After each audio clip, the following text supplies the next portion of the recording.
Hello and a very warm welcome to this special edition of DD Dialogue, our G20 special conclave. As we do know that the final countdown for G20 under India's presidency has already kick-started. And this panel is going to deliberate upon, rather examine the core impact areas under India's presidency when it comes to the various convergences and collaborations with multilateral agencies like WHO and UN and Y20 and much more, particularly when we put focus on the broader agenda of women-led development under India's presidency and also realization of sustainable development goals once again under India's G20 presidency and much more. So basically, what are going to be the core impact areas under G20 India presidency and what makes this very, very unprecedented in nature, the broader deliverables under the leadership of Prime Minister Narendra Modi. And to begin with, I'm very, very delighted, rather honored to have with us on DD G20 Conclave. On the show we have, let me have the honor of introducing my esteemed panel. I begin with Dr. Rodrigo H. Orferin, WHO representative to India. Ladies and gentlemen, please put your hands together. Also for Suzanne Ferguson, country representative, UN Women. Thank you very much, Suzanne, for being here with us in a traditional Indian sari. Thank you.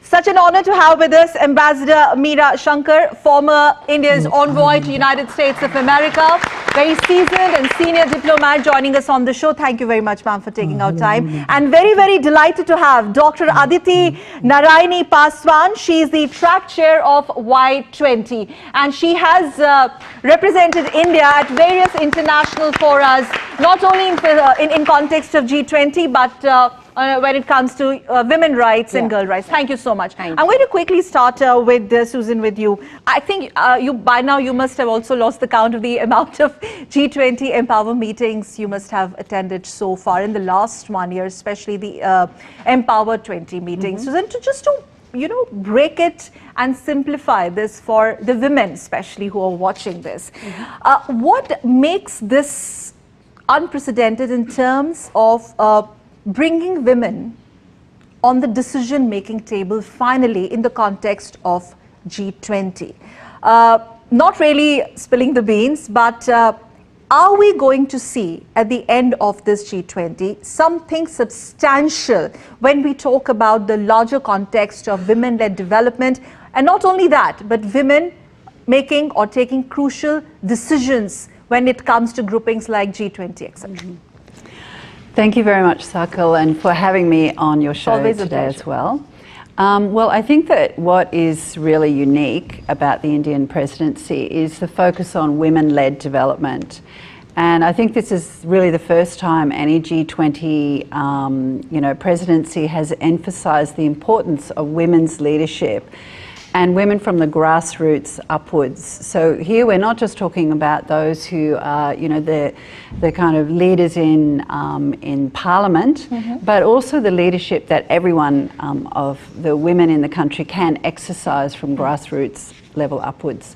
So I think that's really unique, and I think that I know the Indian government's been really advocating strongly around the whole Sustainable Development Goals agenda, but also around SDG 5, economic women's empowerment. And I think that we stand a good chance of having really good substantive actions in the communique. Since we're talking about that, if you could also just share some insights as far as Empower 20 is concerned, and especially bringing the rural India, the rural cluster in the mainstream of G20. Yes.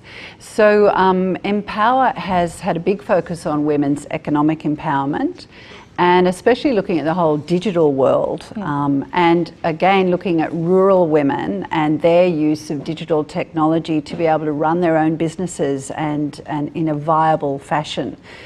So some of the things that G20 Empowerment has also focused on is they've launched this incredible site called Tech Equity, which is an online platform that women from all over the country and actually all over the world can navigate and draw the skills they need to make their businesses work. Okay. So that's just one of the examples, I think. But there has been a big focus on hearing from women, also through W20.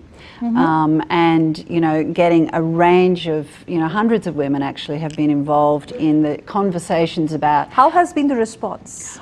Excellent, I think. Yeah, I think that people are excited by the idea of women-led development. I think that people see the potential that that has to really be a game changer for economic empowerment for everyone. You know, women are 50% of the population, not just a small vulnerable group, and unlocking their ability to participate in the economic life of every country will be crucial for the whole world to both attain the SDGs and also economic empowerment. All right. Dr. Rodrigo, coming to you, first of all, some insights as far as the health tracks that you've attended so far and lessons from India. I was just going through some of your interviews. You've talked a lot about the digitization in health sector, where India has been actually a game changer, and it all started with COVID, not only in terms of how the government responded domestically, but as a responder to the pandemic across the globe. Yes, so thank you again, Sakal, for inviting me. To your question, I was fortunate enough to have been involved in all 4 health working group meetings, and it ended as at Gandhinagar, August 19 and 20, with the health ministers meeting. Yes, there were 3 main agendas for the health track. One is a more coordinated health emergency preparedness and response mechanism for the world. The second is harnessing local manufacturing for medical countermeasures for a possible pandemic. And lastly is digital health, which ended with a launch of the Global Initiative for Digital Health, or GUIDE, we call it in short. And it does that exactly, GUIDE. It's a network of networks managed through WHO, which guides countries to, one, convince for domestic investment in digitization of certain health applications, guide countries in developing plans around this, and guide countries in developing capacities around this. The issue being with the rampant multiplication and of certain digital apps everywhere. Possibly every donor, every agency would have an app for something. The idea is that all of these apps are interoperable, that they are treated as a public good that can be shared across the world, so that all systems can talk. What is the use if every app is dedicated to just one disease versus something that actually serves primary healthcare, a primary healthcare center, for example. So one big demonstration was when our Director General, Dr. Tedros, or Tulsi Bai, as he is known here in India, visited a health and wellness center in Gujarat, where a patient was referred to a district hospital through eSanjeevani. Okay. So that's one aspect of digitization of health. But I think to your next part of your question around COVID, COWIN. Yes. COWIN is an end-to-end application of bringing together information, logistic information, production of vaccines, where are they delivered, where then are they being distributed and getting to an arm, including an aspect where we're very involved with is the software around recording adverse events, if there is any adverse event in the immunization. And this has now grown. It is now being used. It was piloted recently for the universal immunization program. You also piloted UWIN. Yes, correct. That's what I'm talking about. Yes. You moved from COVID only as the only vaccine now to all vaccines for routine immunization across the country. It's called UWIN. It will give each child their own digital certificate for their vaccination schedule. So wherever they may be, a family may move to another state, they will have their digital certificate and they can get their vaccines on schedule. Okay, Ambassador Shankar, before I go to Y20, because there's so much that's happening under the Y20 vertical also, especially the kind of traction that they have, gained. I'm going to ask her about her communique takeaways also. But before that, ma'am, this whole thing about India being the voice of the global south. Now, from you, just to understand, since we have UN and WHO here sharing the space with you, how do you see the collaboration and convergence and the kind of understanding the distance, not only under India's G20 presidency, but otherwise also the way India and UN, the relationship has come a long way? Well, firstly, for the G20, I would say that it is a fairly challenging time, because in the past, the relationship between the great powers was relatively more benign. When the G20 was set up. Now we have seen almost a rupture over the Ukraine war, and that's casting a shadow over the ability to get together and take decisions. So I would hope that the international community is able to put aside their geopolitical differences. Okay, India is doing the balancing act. Yes, well, till now we haven't yet got a communique in any of the forums because of Ukraine. We've had to have recourse to a chairman's statement or an outcome statement. And I do hope that as we move ahead to the summit, that countries will be able to isolate, if I may say, their geopolitical differences and work together on addressing some of these global challenges which are extremely compelling and which don't respect national boundaries and require an international response.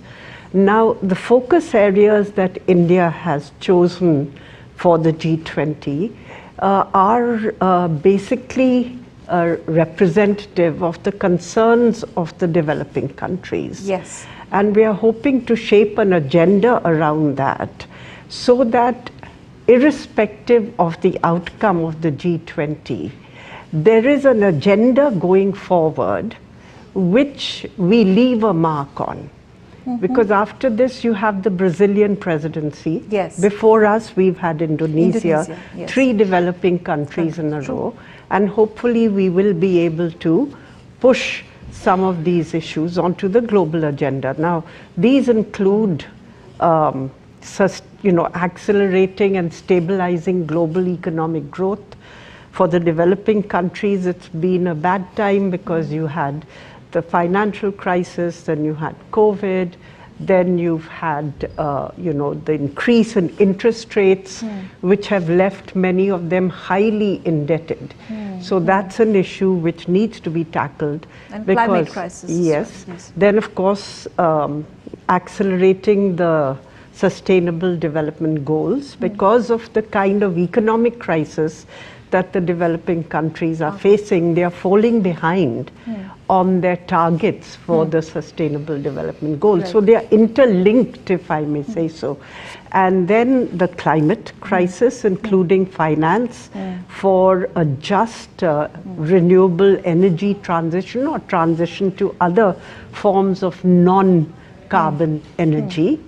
And then digital public goods and infrastructure to facilitate the achievement of these goals, reforming the multilateral system to have a greater voice for developing countries and women-led development. I was coming to the reforming multilateral, that since you mentioned, you think, I mean, there is also this narrative going on that India has it when it comes to resolving the multilateralism crisis, or maybe crisis could be a very stronger word, differences.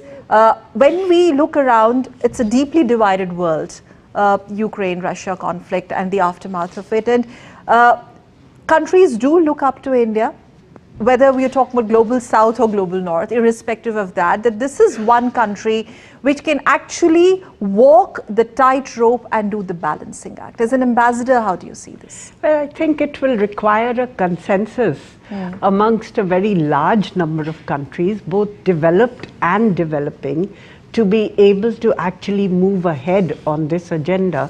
One country can make proposals, but it's not within the powers of one country to shape a reform of the multilateral system.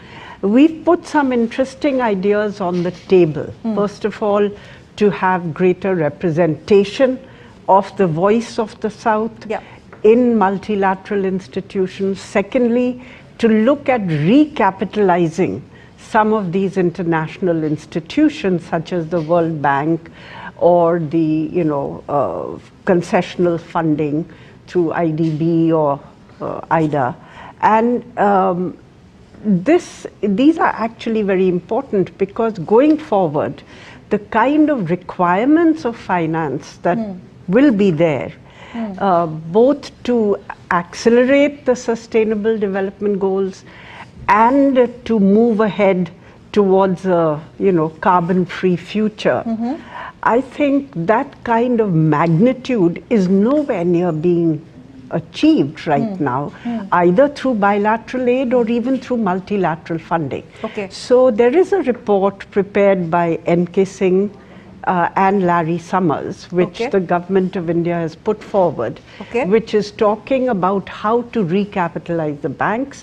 First of all, larger contributions to concessional assistance for the low-income countries or the least developed countries. Then, and this, raising it by a considerable order of magnitude. For the middle-income countries, what has been proposed is more recourse to market borrowings by the bank, and maybe using it to actually enhance the capacity of these countries to borrow, or to reduce the cost, because if they provide guarantees, for instance, then the cost of lending for private lenders actually, or private capital, comes down. So there's a range of suggestions which have been made. No consensus as yet on this, but it's a very substantive report with important recommendations. Thank you very much actually for sharing such insights, ma'am. In fact, Narani, now coming to you, Y20 communique. First of all, I'm sure not many would know about the Y20 vertical, but Y20 team, by the way, has been doing a lot, traveling a lot. We will be having Y20 ambassadors from member nations here, I believe, as we speak. Many of them are already here in India. To begin with, let's talk about the main communiques, main takeaways of the communique. Especially, there are some bold statements made in the communique. For example, they're wanting to advocate climate education in the curriculum, and also promoting youth in government entities. Can you just share some insights? Thank you so much for having me over. And you were talking about women-led development. I'm so happy on the dais there are women who are in majority. Even in the audience, I can see young faces. So yeah, U20 is for all the young people who have come here. U20, Y20, U20. So two things which you have mentioned, but one more very important thing that we were trying to is what our Honorable Prime Minister also said, inclusion of African Union also. So regarding the climate, first of all, I'll just give you a brief idea of the communique, because we have just come back from our Varanasi trip, which was 3 days very engaging, because people from different countries and youth full of energy, full of enthu, full of zeal, they all were sitting and discussing about the future of the country, future of the world. They are the future. Yeah, they are definitely. It's on their shoulder. How do they want to take it forward? And the G20 platform has given all of us what India, we have done through Y20, we have done more than 4,000 Y20 chopals across India. And we have collaborated with state universities, central universities, with high school kids, and everywhere. So when you say chopal, you are integrating the rural India also. We are integrating the rural areas. We are trying to make every person in India know what is G20. G20 is not only restricted to Lutyens part of the Delhi or the economic capital of the finance capital Mumbai. Now Y20, G20 is deeply penetrated in every part of the country. At least for Y20, I know that is the truth, and I'm sure that's for the G20 also. I think Suzanne would like to come in here. She's talked about empowering women particularly. Women entrepreneurship is also, one of the main impact areas you have been discussing with your team and in these various track meetings. Now, financing when it comes to women entrepreneurship has been a big challenge, Suzanne. So, what is being done in that space? Well, you're right. I mean, women receive a lot less investment in their businesses than men. And so one of the ways, again, to try and reach scale, there's been a big focus on the digital economy and trying to bring women into the digital economy, because at the moment there's, a lot more owners of mobile phones, for example, who are men than women. So if you don't have that basic gear and then access to data, how can you, access the public goods that come from the digital world? So there's been a big emphasis on trying to make these universally accessible for women, again, in rural areas and who don't have as much advantage as wealthier women. So I think that's been really important. But here I also just wanted to say that one of the inhibitors for women's businesses is also their care responsibilities. So if women don't have access, or if children don't have access to care apart from their mothers, women will be spending their time looking after their children or the elderly people in their households or the sick people in their households. So really, G20 has had a big focus on this issue of care and the social norms that sort of surround the fact that women So are put you a lot talking more work about this, into the Care Entrepreneurship Accelerator that was launched during one of your G20 events? Yes, exactly. That's one of the initiatives. So along with G20 Empower, we launched what we're calling a call for funds, actually, to set up a care accelerator, looking at what can the private sector do to increase care for people who need it, but also to build women's businesses, because there are a lot of economic opportunities for women in providing care. I'll just need 10 seconds from all of you, because we do also have a video message coming in from UNDP DRR, Isabel Dachan. In fact, this is what she has to say. This is UNDP's message on G20 under India's presidency. Let's take a look. Namaste, and thank you for having me, Sakal. Though I couldn't be there in person, I would like to take this opportunity to applaud India's leadership and unwavering commitment to putting the crucial development agenda at the core of its G20 presidency. With only 12% progress toward the Sustainable Development Goals, the G20 emerges at the epicenter of action where divisions are bridged and innovative solutions are sought. COVID revolutionized the world's largest immunization drive during the pandemic, and India's efforts to localize the SDGs and accelerate development through its aspirational district program demonstrate that the transformative change is possible even amidst challenges. This was reflected during India's G20 presidency, where the country has been leading discussions on pressing global issues from the front. And it has championed the intersection of climate and development through its life proposal. It also underscored the need for financing development. Furthermore, India emphasized the need for acceleration of women-led development and outlined solutions tailored for women across education, entrepreneurship, technology, and finance. India also elevated the SDG action plan for the G20 forum to the G20 forum and showcased how digital technologies can foster inclusive and sustainable development, truly leaving no one behind.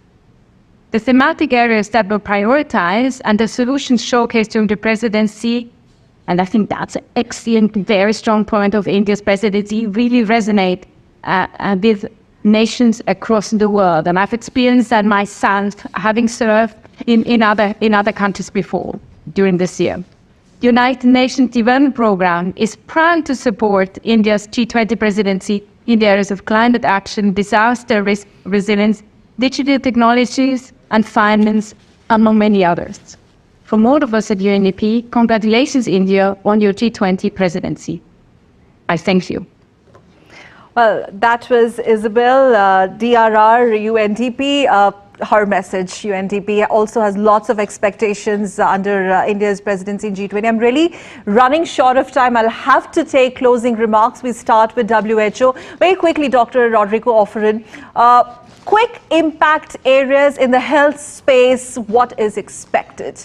Any big game changers under India's G20 presidency? I think the G20 presidency of India, whatever is agreed upon, whatever is put on the table, India will do. And we all know that if India sets its mind to do something, it will do it. And so for all those three areas, whether it's leading new coordination mechanisms for pandemic preparedness and response, or medical countermeasures, facilitating giving of vaccines or diagnostics across the world. And lastly, for digital health, which is India is already leading this. It will be a source of good practice for other countries, but more importantly, bringing such good practice to, at the end of the day, for public health, it is about people and how their health will be improved. Yes, that's why we call this panel G20 People's Power. Susan. I think that we're all hoping for a really strong communique that looks at gender equality throughout the communique and some specific outcome areas. And I think I'm really hoping that that includes financing for a number of the ideas that are in the communique, because without investment, we're not going to achieve gender equality. True. And I also hope for implementation beyond this year. We know that India will do it. Let's hope the other countries do as well. Thank you. Ma'am. I think I would hope that we are able to make headway in terms of some of the measures that we have agreed upon or where there's consensus on stabilizing and accelerating the global economy, on rescheduling the debt of some of the low-income countries, and on recapitalizing the multilateral lending institutions so that capital of a different order of magnitude is available for dealing with global issues. All right. Yes, ma'am. Yes, Narayan. G20 in India has become a social mass movement, I would say, with Jan Bhagidari at its central essence. And with the mass participation of the youth, we are living up the vibrant and the ethos of a democracy. And I let the democracy live and let the democracy flourish. That is one of the major takeaway of Youth. Yes, 20. Thank you so very much. And I think if I just have to sum it up in one line, this G20 under India's presidency, this is how it's going to be called, the India way. And the world has to be ready for India, and India is ready for the world to take on. Thank you very much, all of you. Ambassador Shankar, thank you, ma'am, for joining us on the show. Narayani, thank you very much. Y20 Chair, thank you for joining. Susan Ferguson, UN Women Representative, thank you for joining us. And as always, Dr. Rodrigo Offerin from WHO, all of you. And that's it we have for you in this edition of G20 Special DD Dialogue. Thank you very much for tuning in. Namaskar.